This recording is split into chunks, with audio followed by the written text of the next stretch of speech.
আসসালামু আলাইকুম everyone, welcome to my channel. ডিম ছাড়াই বাঁধাকপি আর আলু দিয়ে খুব সহজেই ঝটপট ভীষণ মজার মুচমুচে একটি বিকেলের নাস্তা আজকে তৈরি করে দেখাবো। শুধুমাত্র বাঁধাকপি, আলু আর নুডলস দিয়ে যে ঝটপট এত মজার একটি পাকোড়া তৈরি করা যায় তা আপনারা না তৈরি করে খেলে বুঝতেই পারবেন না। বিকেলে চায়ের আড্ডায় কোনো রকম ঝামেলা ছাড়াই আপনারা এই স্ন্যাক্সটি তৈরি করে দিতে পারবেন। আশা করছি এই রেসিপিটি সকলের কাছে ভীষণ ভালো লাগবে। তো আর কথা বাড়াচ্ছি না, চলুন সহজে এই রেসিপিটি দেখে নিচ্ছি।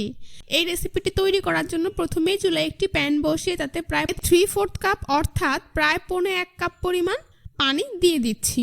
তারপর এখানে আমি দুটি নুডলসের মিনি প্যাকেট দিয়ে দিচ্ছি। প্রথমে একটি নুডলস আমি দিয়ে দিচ্ছি, তারপর নুডলসটাকে এইভাবে ভেঙে নিচ্ছি। তো একইভাবে আরও একটি নুডলস এইভাবে ভেঙে আমি এর মধ্যে দিয়ে দিচ্ছি। অর্থাৎ এই পানির মধ্যে আমি দুইটি মিনি নুডলসের প্যাকেট দিয়েছি।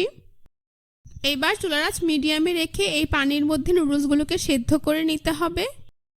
এইভাবে অনবরত নেড়ে চেড়ে নুডলসটাকে ভেঙে নিতে হবে আর পানির সাথে মিশিয়ে নিতে হবে।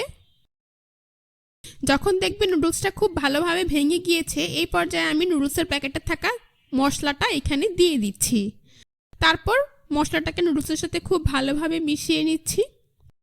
এবার এইভাবে অনবরত নেড়ে নুডলসের পানিটা শুকিয়ে যাওয়া পর্যন্ত অপেক্ষা করতে হবে। তো দেখতেই পাচ্ছেন নুডলসের পানিটা কিন্তু শুকিয়ে গিয়েছে আর নুডলসটাও সেদ্ধ হয়ে গিয়েছে। এবার চুলা অফ করে এটাকে ঠান্ডা করে নিব। তারপর একটি মিক্সিং বলে নিয়ে নিচ্ছি। দেখতেই পাচ্ছেন নুডলসটা কিন্তু ঠান্ডা হয়ে গিয়েছে, এটাকে আমি মিক্সিং বলে ঢেলে নিয়েছি। এবার এর মধ্যে আমি দিয়ে দিচ্ছি দুটি মিডিয়াম সাইজের গ্রেট করা কাঁচা আলু। আলুগুলোকে আমি আগেই গ্রেট করে ধুয়ে পরিষ্কার করে খুব ভালোভাবে পানি ঝরিয়ে নিয়েছি। দিয়ে দিচ্ছি 1 কাপ পরিমাণ বাঁধাকপি কুচি। বাঁধাকপিগুলোকেও আমি একইভাবে কুচি করে নিয়েছি। কাঁচামরিচ কুচি দিয়ে দিচ্ছি 3 থেকে 4টি। গাজর কুচি দিয়ে দিচ্ছি 1/2 কাপ পরিমাণ। এবার এখানে অ্যাড করে দিচ্ছি বড় সাইজের দুটি পেঁয়াজ কুচি। ধনিয়া পাতা কুচি দিয়ে দিচ্ছি 1 টেবিল চামচ পরিমাণ। লবণ দিয়ে দিচ্ছি 1/2 চা চামচ পরিমাণ বা স্বাদ মতো। চাট মশলা দিয়ে দিচ্ছি 1/2 চা চামচ পরিমাণ। কাশ্মীরি লাল মরিচের গুঁড়ো দিয়ে দিচ্ছি 1/2 চা চামচ পরিমাণ। চিলি ফ্লেক্স দিয়ে দিচ্ছি 1/2 চা চামচ পরিমাণ। ধনিয়ার গুঁড়ো 1/4 চা চামচ পরিমাণ আর গরম মশলার গুঁড়ো দিয়ে দিচ্ছি 1/2 চা চামচ পরিমাণ। এবার এই সবগুলো উপকরণ একসাথে খুব ভালোভাবে মিশিয়ে নিতে হবে। মোটামুটি 10 থেকে 15 মিনিট সময় নিয়ে আপনারা সবগুলো উপকরণ মিশিয়ে নেবেন। তো দেখতেই পাচ্ছেন আমার কিন্তু সবগুলো উপকরণ খুব ভালোভাবে মেশানো হয়ে গিয়েছে। এখন নাস্তাটির বাইন্ডিংয়ের জন্য এখানে আমি অ্যাড করে দিচ্ছি প্রায় 2 টেবিল চামচ পরিমাণ চালের গুঁড়ো। আপনারা চাইলে এর পরিবর্তে কর্নফ্লাওয়ার দিতে পারবেন। আর দিয়ে দিচ্ছি প্রায় 2 টেবিল চামচ পরিমাণ বেসন। এখন এই চালের গুঁড়ো আর বেসনটাকেও সবকিছুর সাথে খুব ভালোভাবে মিশিয়ে নিচ্ছি। মোটামুটি 5 থেকে 7 মিনিট সময় নিয়ে মেশালেই দেখতে পাবেন নাস্তা তৈরির জন্য একটি আঠালো মিশ্রণ তৈরি হয়ে গিয়েছে। তবে আপনাদের যদি মিশ্রণ কিছুটা ড্রাই মনে হয় সেই ক্ষেত্রে আপনারা এখানে 1 থেকে 2 চা চামচের মতো পানি অ্যাড করে দিতে পারবেন।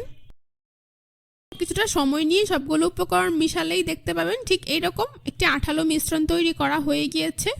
এখন আপনাদের পছন্দ অনুযায়ী যে কোনো শেপ দিয়ে নাস্তা তৈরি করে নিতে পারবেন। তো আমি নাস্তা তৈরি করার জন্য প্রথমে এখান থেকে পরিমাণ মতো নাস্তার মিশ্রণ নিয়ে নিচ্ছি।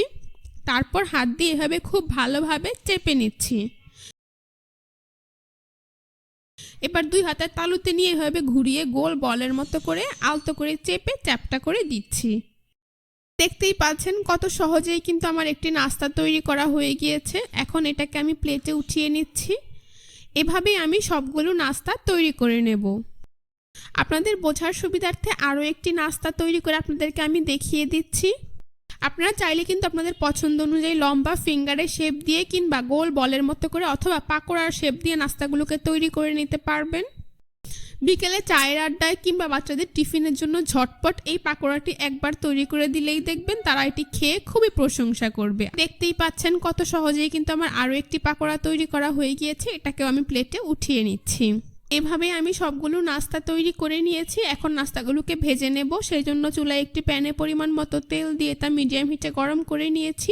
এইবার এই গরম তেলে একে একে নাস্তাগুলোকে দিয়ে দিচ্ছি। সবগুলো নাস্তা দেওয়া হয়ে গেলে এখন চুলার আঁচ মিডিয়ামে রেখে নাস্তাগুলোকে ভেজে নিতে হবে। তো নাস্তাগুলোর এক পাশ ভাজা হয়ে গেলে এগুলোকে আমি উল্টে দিচ্ছি। এভাবেই কিছুক্ষণ পর পর উল্টে পাল্টে নাস্তাগুলোকে গোল্ডেন ব্রাউন কালার এবং মুচমুচে করে ভেজে নিতে হবে। এই পাচ্ছেন আমার নাস্তাগুলো কিন্তু ভাজা হয়ে গিয়েছে, খুব সুন্দর কালার চলে এসেছে।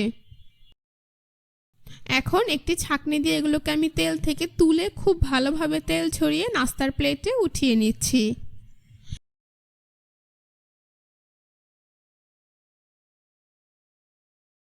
বাকি নাস্তাগুলোকেও একইভাবে তেল ঝরিয়ে নাস্তার প্লেটে উঠিয়ে নিচ্ছি। এভাবেই আমি সবগুলো নাস্তা ভেজে নিয়েছি।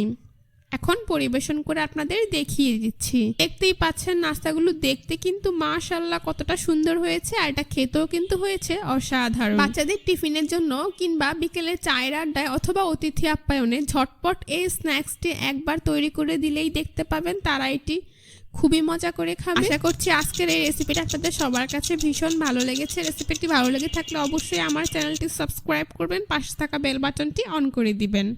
আজ এ পর্যন্তই। সবাই ভালো থাকবেন, সুস্থ থাকবেন। আল্লাহ হাফেজ।